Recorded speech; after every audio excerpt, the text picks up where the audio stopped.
Alaknandaben, Rehana, Patel, and distinguished guests. It's a great privilege to be invited by the Federation of Gujarat Industries to release the book of I.G. Patel's writings, edited by Dr. Dina Khatkate and Dr. Reddy.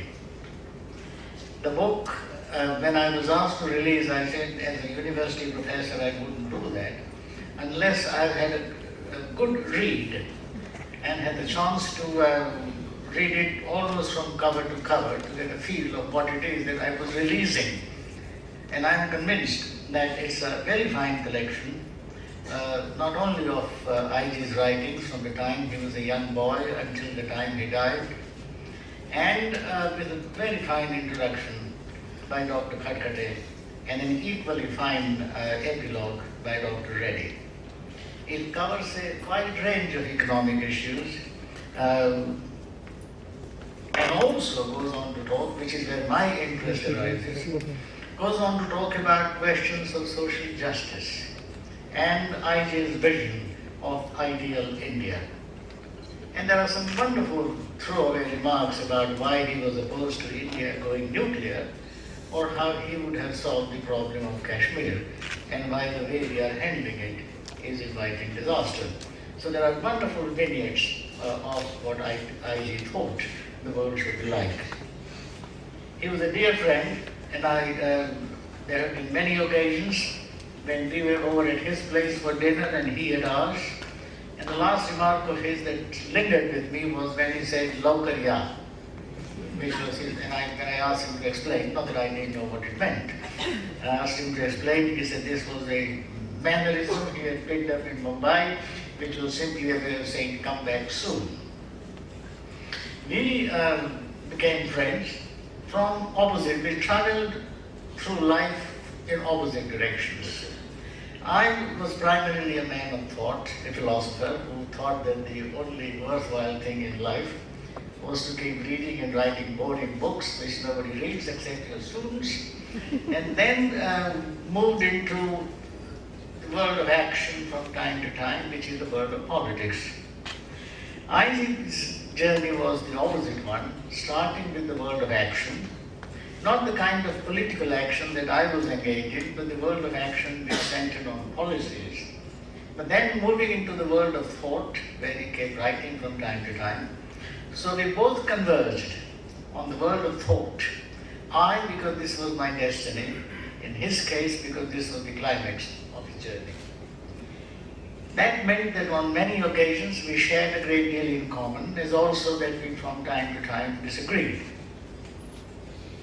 Now, I have been asked to release the book, which I have done already, and that made me think what it means to release a book. Release from where?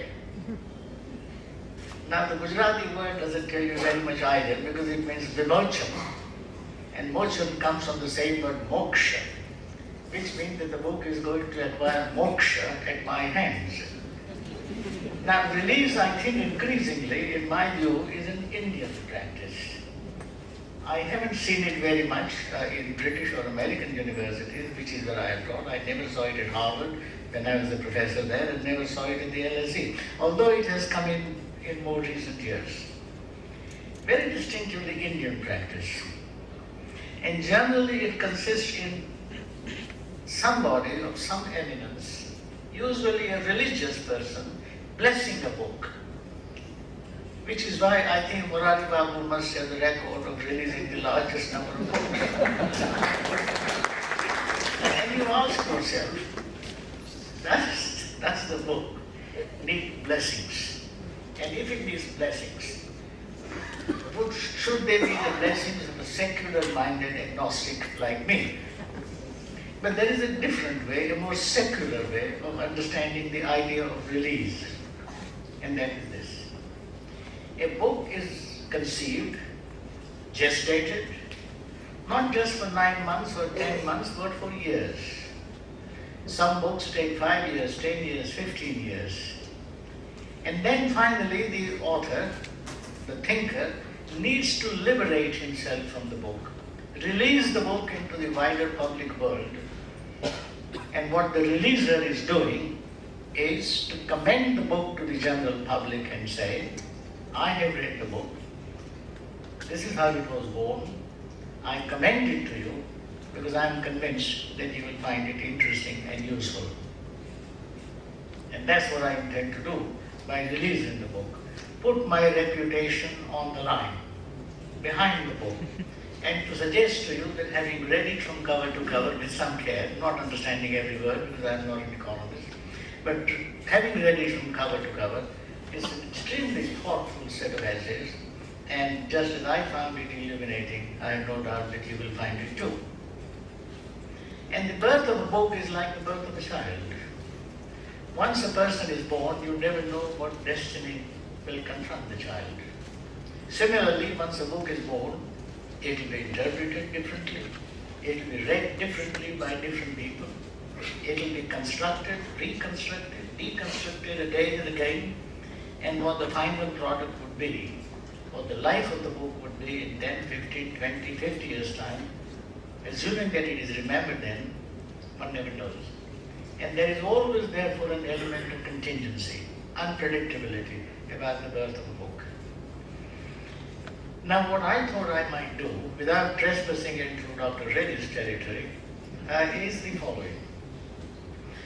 Having read the book very carefully, I picked up one important theme, which, like a red thread, runs through I.G.'s writings and seems to have been one of his inspiring goals or inspiring principles.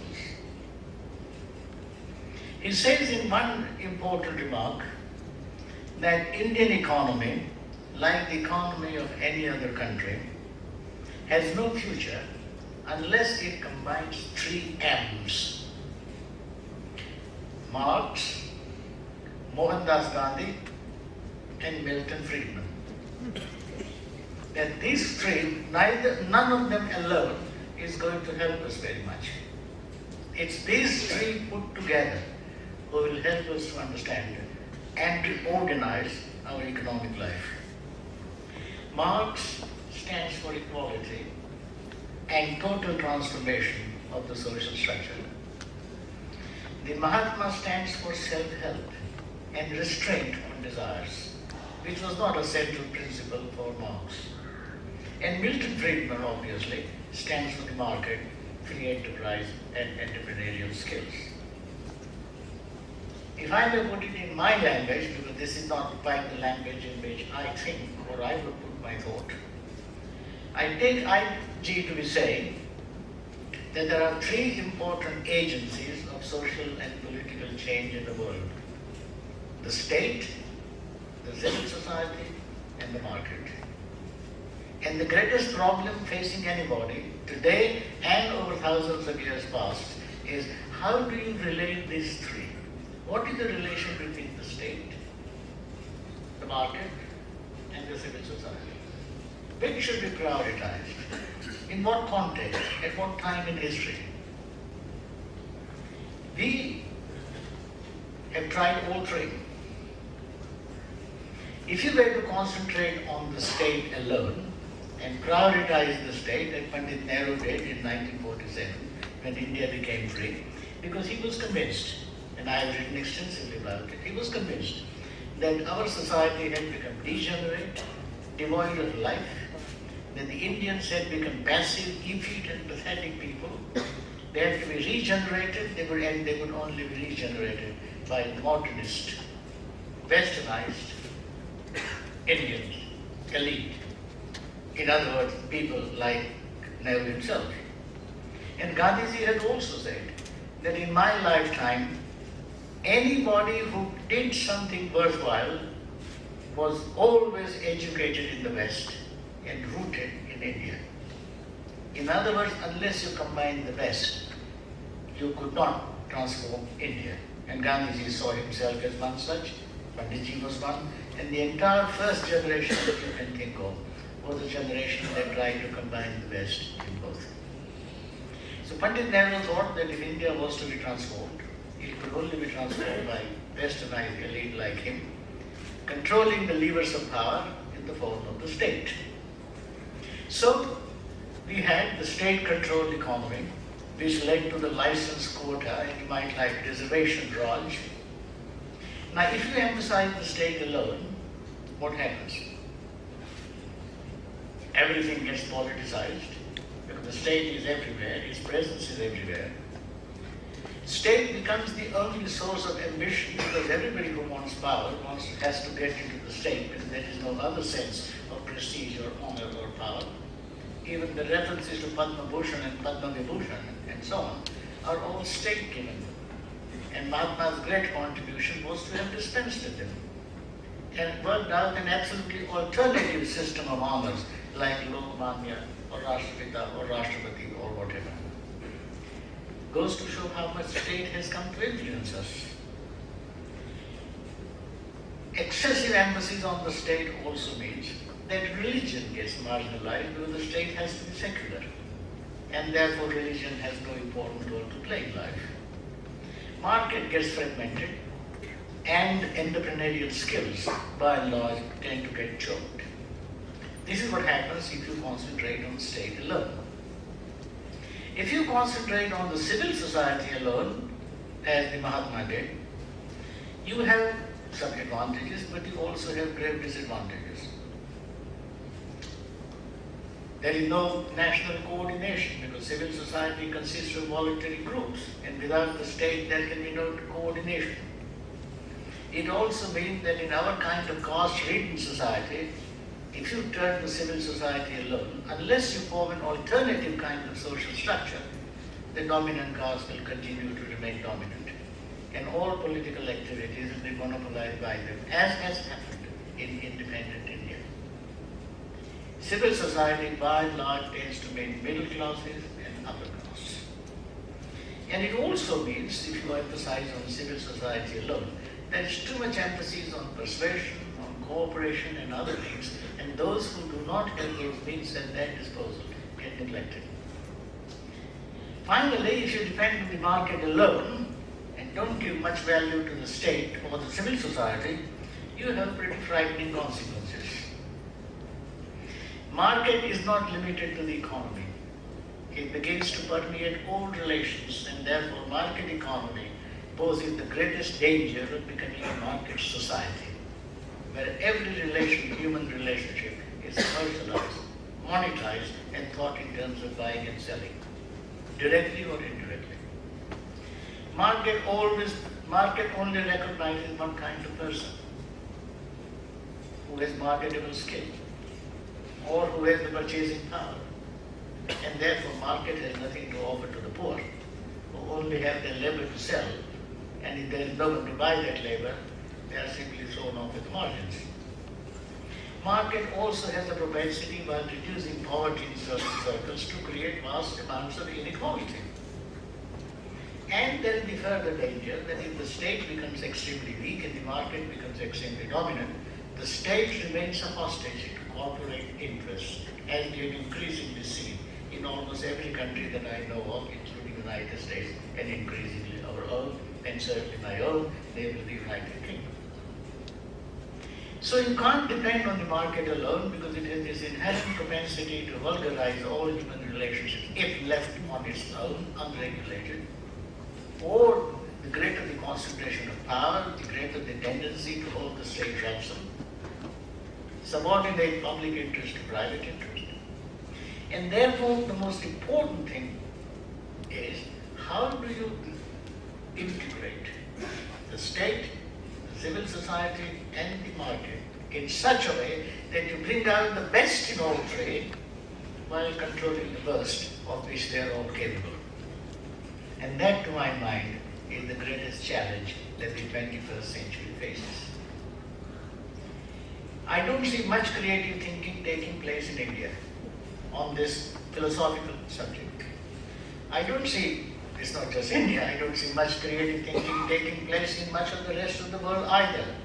And some of us, in our own small ways, are struggling to produce big books in the hope that we might be able to find an answer to this question. But the answers are not easy, because there is no one standard model of relating state, civil society and the economy, which is equally applicable in every country. because every country has its own tradition, its own history, and therefore has to work out its own distinct combination. What I want to suggest is that in India, we have swung between two extremes, with the third one hovering on the margin. The early phase was when we concentrated on the state, and as I said, the license law, the Vadodara, huge public sector and so on. We moved later on out of sheer desperation to Manmohan Singh's 1991 and even earlier form of relying on the market alone, so that everywhere you go, you talk about 6%, 7%, and if you're an outsider, you will say, what are you talking about? The entire life of a country is reduced to idiotic battle between 8%, 9%, 7%. If only we had 9%, we'll be all right. And you say to yourself, 1.4 billion people mesmerized by 8% and 9%. Is there nothing else to talk about? And what is this percentage going to do?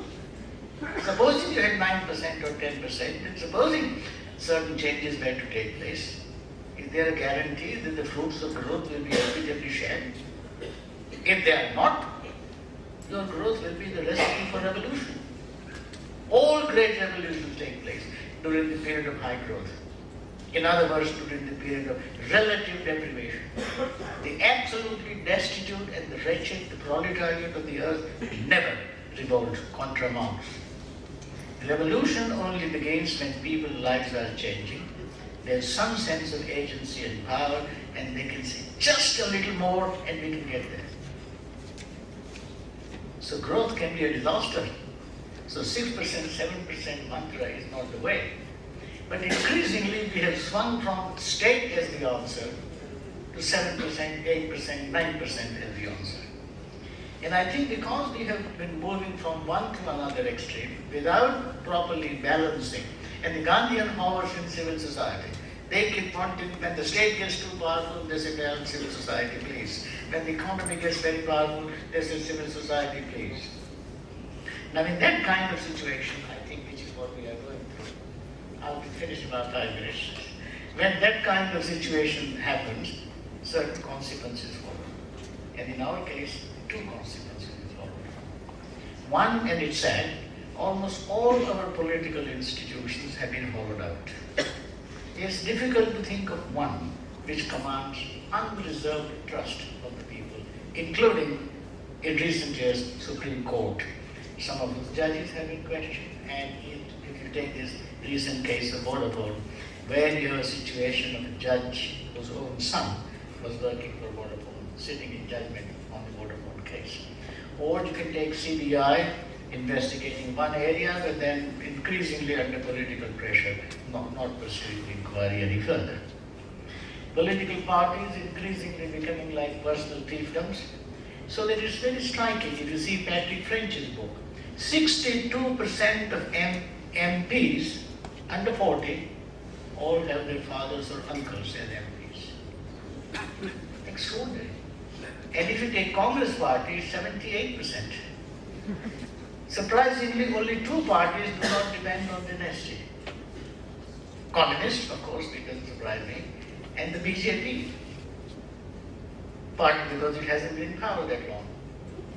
Now, if you have a situation where, if you have a father who is an MP, your chances of becoming an MP increase, or you have a situation where one single family for 75 years, 80 years, maybe 100 years controls the destiny of a country, you begin to wonder where we are going and what's likely to happen to us. And increasingly, therefore, power, the state becomes all important. And one can misuse power without any sense of embarrassment or guilt. In the United States, where 1 or 2 secretaries of state were found guilty, they committed suicide. They felt dishonored. In India, we have seen 362,000 suicides by farmers during the last 10 years. And 20% of them, not because they are poor, but because they had incurred debts, and they thought that they were lumbering their children with those debts, and they felt dishonored. There is a sense of honor which drove 20% of the farmers. I would like to point to be 1% of our politicians or others who are driven by a sense of honor. Now, if you have a political life in which sense of honor, sense of embarrassment, sense of guilt, sense of shame is missing, then the well springs of culture disappear. And you ask yourself, where is this society going to go? That's the first consequence when you get the balance between the state, the economy, and the civil society. And one didn't think that somehow, we are not fully developed in the way that Panditji and others thought. They were not like that until about 20 years ago. Think of the Mahatma who burned his insurance policy because he said he didn't want any money to be left to his children. He didn't want any money. Think of Pandit Nehru who during the entire 13, 14 years of his premiership never took a penny in salary. Or think of Shastriji who slept on the floor in his house when he was the Prime Minister. Countless examples of this kind. And in a strange kind of way, a streak of vulgarity has entered our public life and profoundly corrupted our culture. The second consequence of this, and that worries me just as much, is a certain degree of moral coarseness. I can't understand why we must be one of the few countries, lots of poor countries exist, but we must be one of the very few, where there is total insensitivity to sheer human destitution and poverty. You would live next to them, cheek by jowl, nothing moves. When Gandhiji was asked a few weeks before he died, you have been in public life for a long time. What is your view? What has hurt you the most? He said, the sheer hard-headedness of the rich. Now this is the old man concluding at the climax of his life.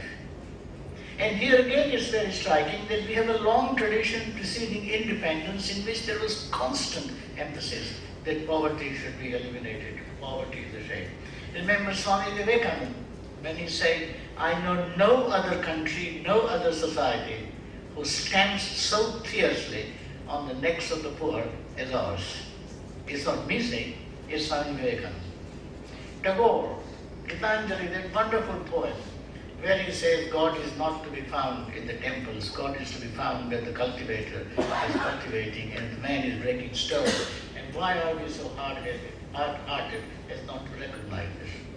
Or Gandhiji, whose remarks I quoted. It's a long story.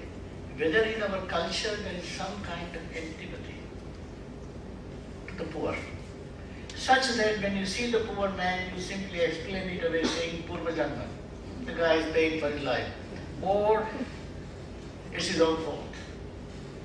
But the kind of anger that you would expect, where you say, I'm utterly ashamed that someone like this should exist in a society of which I am a member, and how can I contribute to it in a small, humble way? I can't transform society, I'm a small man, I have a life to live, I have children to raise, I want money because I want to send my children to Oxford or Cambridge or Harvard, all that granted.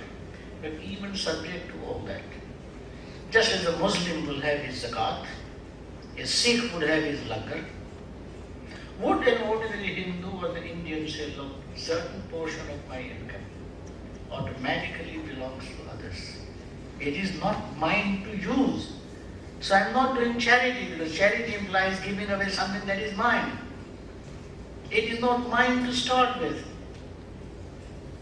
Now what I don't understand is why deep within our culture, which you see every day on the street, this total moral coarseness when it comes to the poor. With the result that poverty figures, the pundits can debate, but the poverty figures would vary between somewhere 24% and 62%, depending on what you take to decline into poverty. This, and again, and when you do get worked up about poverty, we turn this into a cheap political slogan. Garibi Hatao. What does it mean, Garibi Hatao? Is it a kind of magic wand with which you want to get rid of it? Where is your program? You are reducing an incredibly painful, distressing human problem to a cheap, vulgar political slogan. And it's not just recent. Even IG has a wonderful quote from Pandit Nehru. And that I had never read before, because although I had read and written about Panditji, when Panditji talks about poverty and initially he talks about I'm a socialist and all that kind of thing, then within 18 months it disappears. And Panditji said, well, the poor will always be with us, it's the growth that wants. The equity bit completely disappears. And it saddens you to see that after 1953, Panditji had burned down. So these two major consequences, hollowing out of our culture and political institutions, and utter coarseness to poverty, which leads to not only a national shame, but leads to a total waste of enormous talent which many of these poor people have. And also it feeds communalism, because when you talk of the poor, most of the poor, the incidence of poverty is the highest among the Muslims and among the lower castes. And as long as this disparity is lost, they affect the lower caste and the minorities. So I think looking at some of the remarks that IG had made and how they provoked me into thinking, I thought I'll share some of these thoughts, and the question at the end of the day, and I must stop here, is what do we do about it? Well, it's a long story. If I had a recipe, I would have patented it a long time ago. There is a triple crisis in India. No use pretending or fooling ourselves. Anyone who knows the history of this country knows how prone we are to mood swings. Sometimes thinking we are shining, we are the greatest, in 5 years' time we'll be a superpower. And a bit later, oh my God, we'll never get anywhere. And mood swing is a sign of psychological instability. Inability to form a just estimate of oneself. If you see these mood swings in an individual, you will think the man needs to be confined to a mental hospital. If you see mood swings in the nation, you worry even more. Because it is not one isolated individual, it is 1 plus 2 or 3 million people. Given this triple crisis of values, institutions and policies, where do we go from here? Long story, but I think we'll have to start somewhere, no use despairing. We'll have to think in terms of citizens individually taking an active role. Remember Gandhiji's famous remark, be the change that you want to see in the world. Each of us as active citizens saying to ourselves, I am an Indian, which means not bogus breast beating as an Indian nationalist or saluting the flag and singing the national anthem. To be an Indian means, as Panditji said, to identify with every Indian who exists and to be able to say, they are my people and I cannot bear to see that they should suffer. If they cannot enjoy a privilege, I shall not enjoy it either. Now that is active citizenship, that means to be a citizen of the country. And if one can set examples of being good citizens, associate with fellow citizens in common struggle for social justice,